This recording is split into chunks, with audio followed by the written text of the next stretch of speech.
Good morning all, we are in Crawley in West Sussex today working on this lovely 2010 Seat Leon. Customer called us in because the DPF light was on.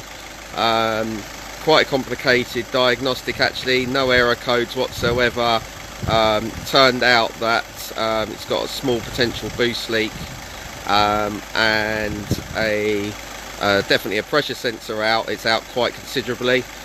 So we are presently doing a engine carbon clean on this. The customer wants to do a revitalisation on the engine. That's a 3-stage carbon clean. So that is our chemical for helping to get rid of the oily gunk out of the diesel engines and drying out the carbon.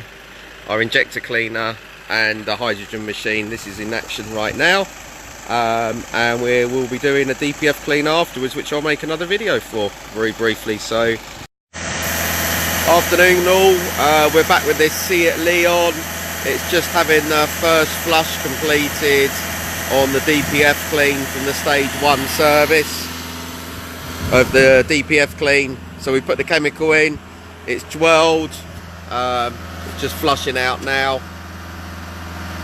I've been off to TPS to go and get the new sensor, and in about 40 minutes or so this vehicle will have been completed, and we'll put the new sensor on, reset the computers, and she'll be as good as gold, back to correct operating.